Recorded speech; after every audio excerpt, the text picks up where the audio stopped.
certain individual got involved over in the trenches, that's when you start to see the shit start to change. You know what I mean? Like it ain't like it used to be. It's not. It is not at all. We always say that, like, a lot of things have changed. People switching up on their own people for content. This is not like how it used to be.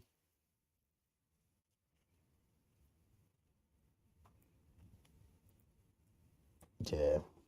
But people will see over time. You know what I mean? Because I think people see where they went wrong at, and it's like, damn, I really fucked up. But Mm. Karma do you is think? real.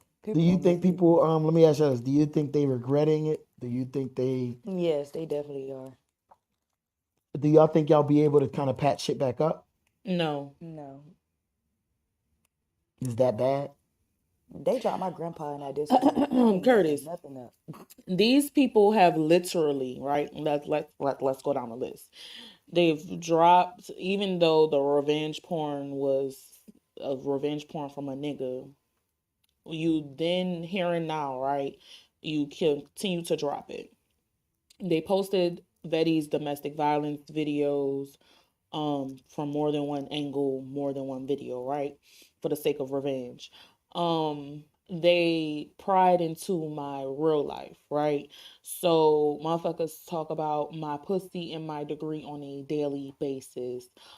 They went as far to make up a lie saying that they went through some alumna and they gave them the password to their Bison web or whatever. Some bullshit, right? That makes no sense because you can't right? So then trying to find a nigga who I was supposed to be going on a cruise with, to having a nigga come in the room beamed up, like these people are weird. So going to posting, going and digging and searching through my mom's Facebook and Instagram to find old shit on me. Going to post motherfucking K Money's grandparents, posting Vet's mom, posting just everything under the sun that they wanted to post, right? Spinning all kinds of false narratives because people are mad about the shit that's coming out about them, right? So we deflect from the real shit, right? We deflect from Malika laying with a rat every night. We deflect from Dia having to share a nigga for years, and bitch, you are literally probably the second choice, ma'am. We deflect from how the trenches lottery, the last spin still did not happen. I hosted that room, and we are still waiting on them to spin the wheel or fucking return the money. We're still deflecting from how motherfuckers talk all this tough shit but not a soul is gonna pop out. So it's like the deflection tactics paired with now you've gone way too far, and I know I've gone too far because I'm gonna keep doing what I'm doing. Like it's just you're gonna keep Shout to talking the about me. bison. I'm gonna shout out to the bison. The voice. Let me um, ask you. Let me ask you this voice. All right. Let me. Can I ask some hard questions to y'all? Like yeah, really go hard ahead. questions. Yeah, Yeah, go you ahead. Do your good. big one. Let's All get right. No into duck and it. smoke. No Let's duck get and into No smoke. it. duck and No smoke. Go do your ducking big All right. one. smoke. Cool. We Cool. ain't Cool. ducking. Cool. Cool. Cool. Cool. Cool. Cool. All right. So look. Now I'm gonna use myself as an example, right?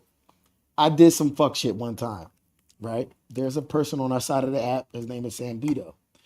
Um, I gave up his mom's phone number. You Mm. know what I mean? And I'm complicit in that, right? So now, if when Sam responded back because he did some shit back, I had to eat that. I couldn't play victim. I couldn't say, "Oh, they did this to me. He did that to me," because I know what the fuck I did. You know what I mean? So let me ask y'all this: did you do anything? Because from my perspective on the dark side, it can make it look like, damn, they just doing some fucked up shit.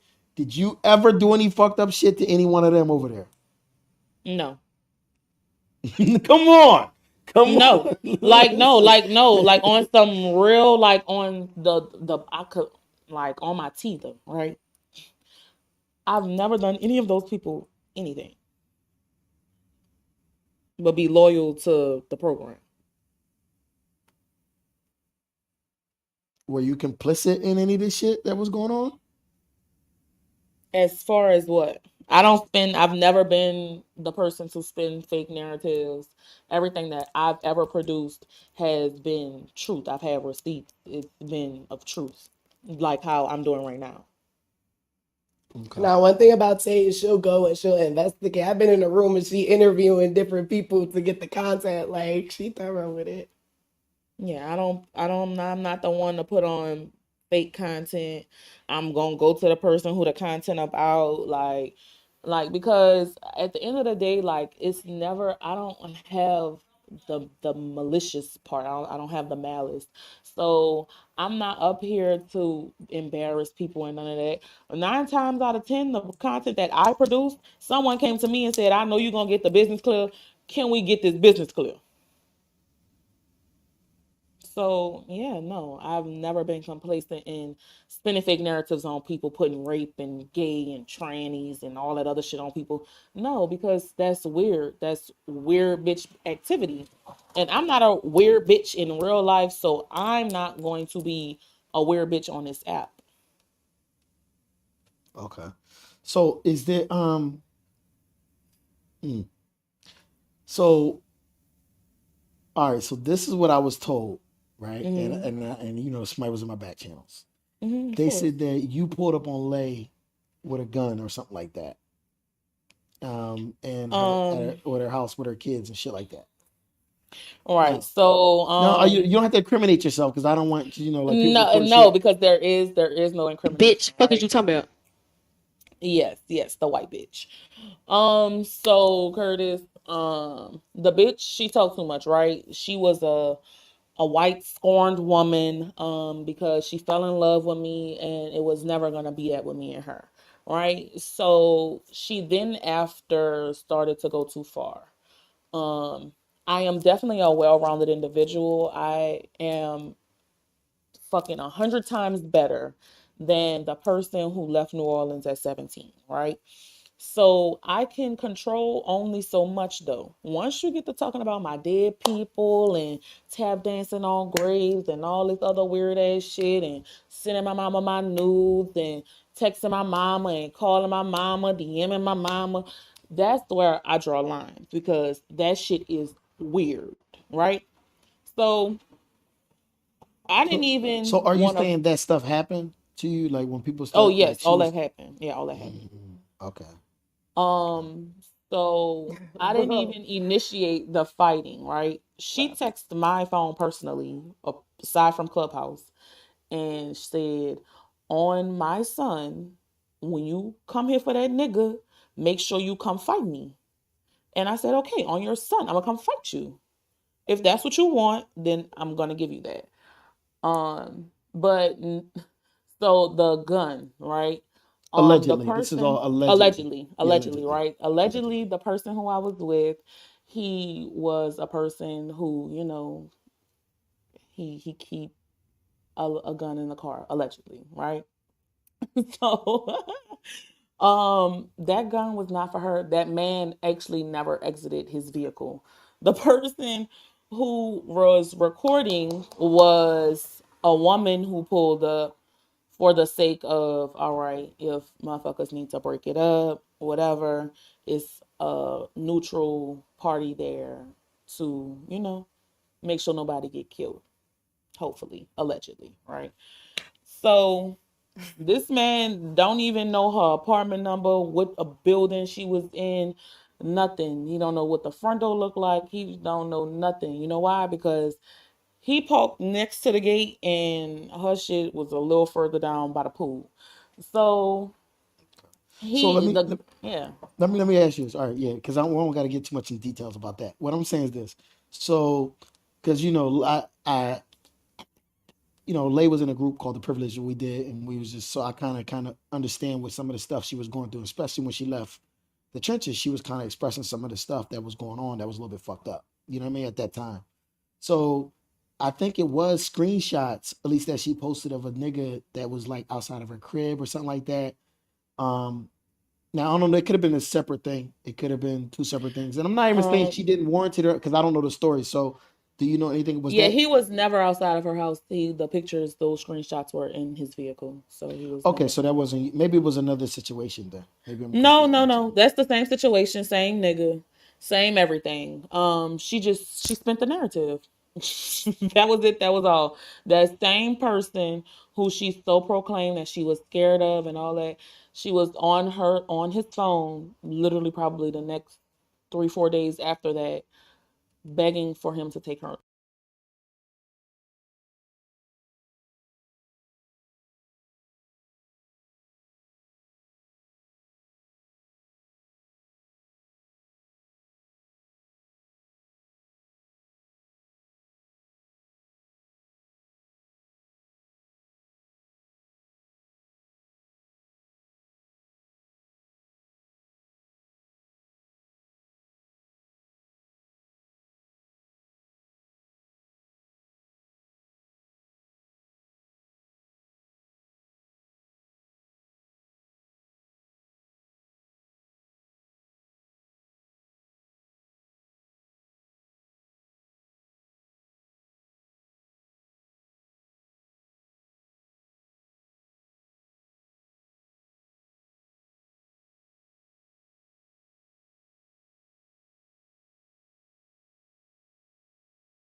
That's what I'm saying. Like, I'm tired of those rooms. I'm not saying those rooms don't have validity or that their opinions are unvalid, but like, can we get a little bit of balance so that our people, aren't coming on the clubhouse and logging off feeling disrespected, disempowered, and just overall depressed about their prospects of finding a black man or black woman? Because I don't feel Clubhouse represents reality. That's just my opinion, and that's because the people that I'm around, you know, they talk a lot more empowered about their love for black women or their love for black men. They're married, and when I ask them, like, okay, do you ever go on Clubhouse? It's two answers.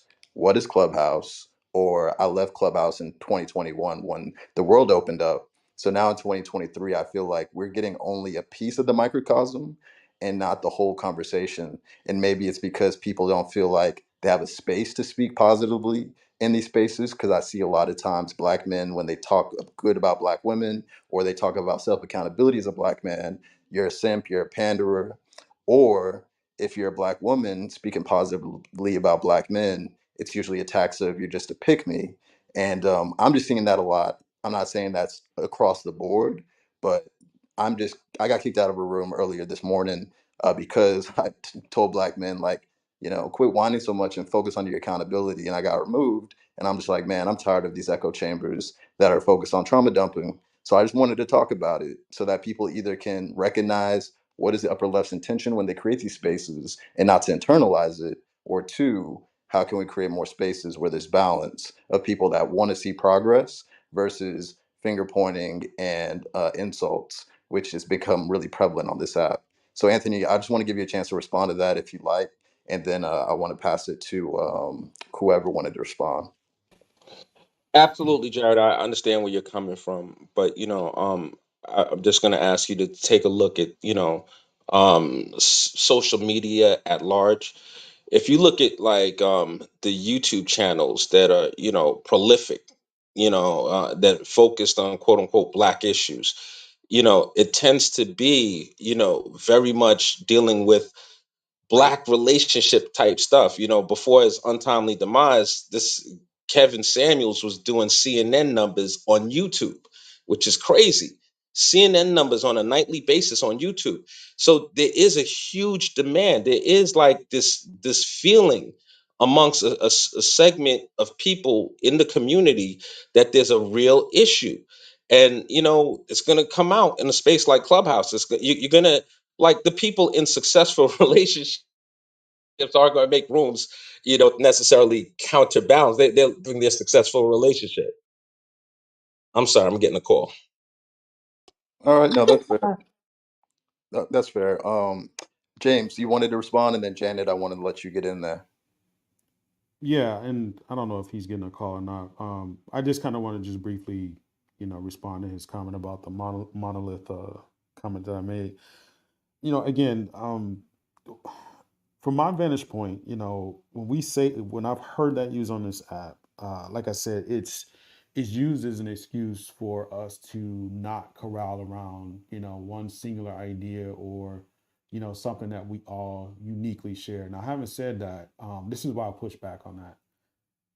When 2020 hit, and I'm sitting here in Minneapolis with George Floyd, Dante Washington, a young brother down northeast, Amir, who was shot while he was sleeping. All of that happened. And when someone says that we're not a monolith, those events affected everyone that was black in some shape or form. Whether or not you were either glued to your TV, whether or not you all of a sudden were, abruptly aware that, yeah, ain't nothing really changed, that they still out here doing this, that you could be subject to this same sort of uh, happenstance, you just going about your day randomly. On top of the fact that at the end of the day, there are some unique things about us that we all uniquely share. So when we say we're not a monolith, get that contextual in the sense of we all might grow up differently, but at the end of the day, they're the things that we face as melanated folks in this country that uniquely bond us in a very unfortunate way. And so, from that standpoint, this is why I take offense to it, because that negates the fact that we've got a series of wolves at our door that we don't want to address.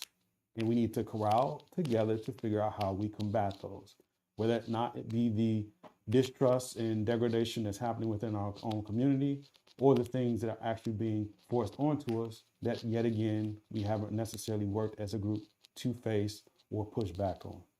So that's my thought. All right, cool. I appreciate that. Janet, I want to give you a chance to jump in.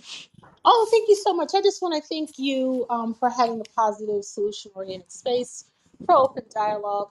Especially want to thank Dr. Keisha for her lending her expertise.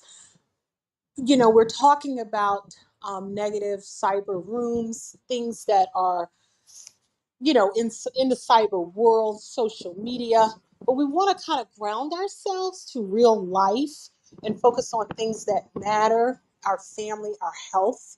And just to talk about how great Dr. Keisha is, I know it's not for her room, but we do have an audience here. I want everyone to kind of focus on what's real and contributing positive to a cyberspace. I've been married for 30 years. My husband and I, we both kind of just good forgivers. Look to be positive. And please, if you can follow Dr. Keisha, Dr. Dan, Dr. Jeffrey, Dr. Nicole, they have life-saving health information that is especially needed in the Black community. And I want to thank you, Jared, for having this space. I was about to say, what am I, chopped liver? No, I'm just kidding. Nah, thank you for that. Dr. Keisha, unfortunately, isn't here to get that, feedback, but highly recommend following Dr. Keisha. She's somebody I have a lot of respect for on this app, and she gave a great share earlier. All right, so Kyle, man, I brought you up because you were like, another shaming space. So yeah, let's talk about it. What are your thoughts, man? Oh yeah, no, that was a knee jerk reaction to the title. But yeah, I think honest people get lost in a lot of these conversations, and that's something that I've been seeing over the course of I guess the past year or so on Clubhouse, where you have a bunch of people who I think have legitimate gripes with respect to pairing or coupling, and I think they get drowned out because the toxic voices kind of like take up all the space in these conversations. So it's like you don't like the honest people don't give space, aren't given space to share their experience if it's similar to that of somebody who expresses it in a more toxic way. I think and I think that's unfair.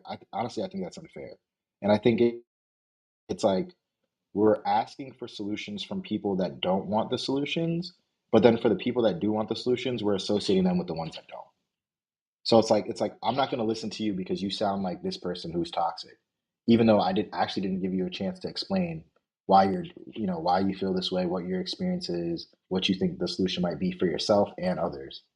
But since I'm just going to associate every guy who says, you know what, it's hard for a guy who's, I guess like the title said, lame, to attract a black woman in my geographical area. I'm not going to listen to that because as soon as I hear that, I'm like, oh, he a passport, or oh, he a this, that, and the third.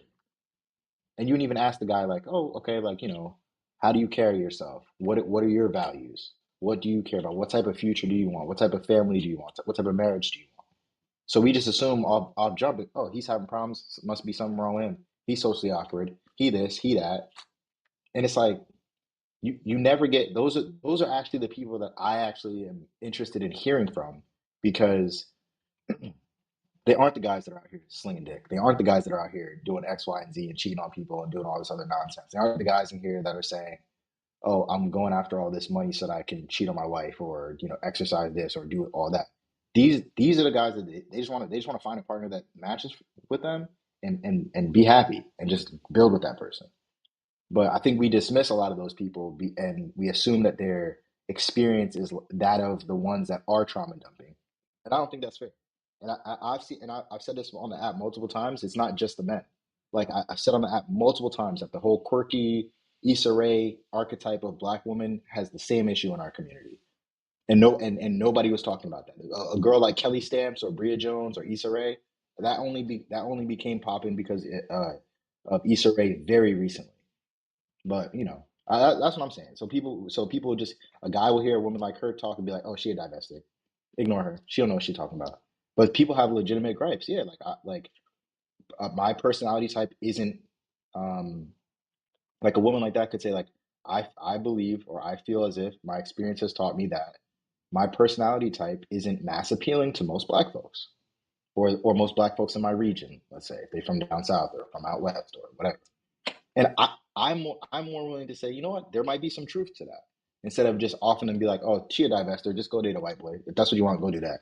Before even listening to her. Like that's what I see happening. I think a lot of honest people getting drowned out. Yeah, so I appreciate that point, and that's not necessarily the point of this room per se. I mean, I think people definitely should listen to understand, and there will be more productive conversations versus listening to react, which is why a lot of these relationship rooms, it's like people talk over each other, interject before people finish, because they're not interested in, understanding. They're interested in just being right, which, I want to shout out everybody on stage. There's been very few interruptions, if any, in this entire room.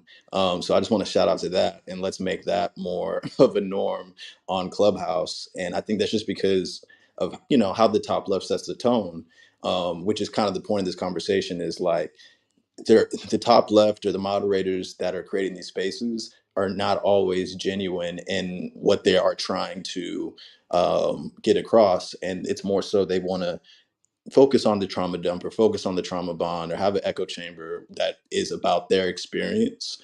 And I think there's just more of that than more of conversations where it's solution oriented, open to dialogue, open to being right, wrong, and opening to listen to shift their perspective. But I'm going to go ahead and shut the room down because I got stuff to do. But I never ask for anything for these rooms, but I would love for y'all to connect with me on Instagram. I'm actually launching a YouTube channel. I'm going to be filming a podcast all throughout February. And so y'all are going to see like me as a person being more open and vulnerable, and also sharing a ton of resources in the tech Web3 space. I may start doing rooms like this like once a month. It's not necessarily my brand on this app. My brand is really connecting Black people to tech jobs and Web3 jobs, and then highlighting people that can add value for entrepreneurs and startup founders. That's really my goal, and raising funds and grants. And that's kind of like my thing. But I was getting really irritated with the spaces, because I really do want Black love to be a thing. I think Black family is crucial to our community. And so I just wanted to just kind of wake up this conversation. It was impromptu, but I may do more impromptu rooms like this. So would love for y'all to follow me on Instagram, and follow my journey. My platform, I want it to be as big as Earn Your Leisure, if you've ever heard of that. And I'm confident it's going to be that, because I'm going to speak it to existence. I'm going to make it happen, just like I was able to make this Clubhouse thing happen organically without any sort of desire to be big on this app. I just had a desire to help people and add value. And through the rooms I did, I got over 200 people jobs in tech, Black people specifically. And I just want to just wake that up. Like, Clubhouse can be used in an empowering fashion. It doesn't always have to be just arguing with people. It can have an intention of results and value and solution and impact that actually matters. So like how I got to my following is not because I just talk well on stage. It's because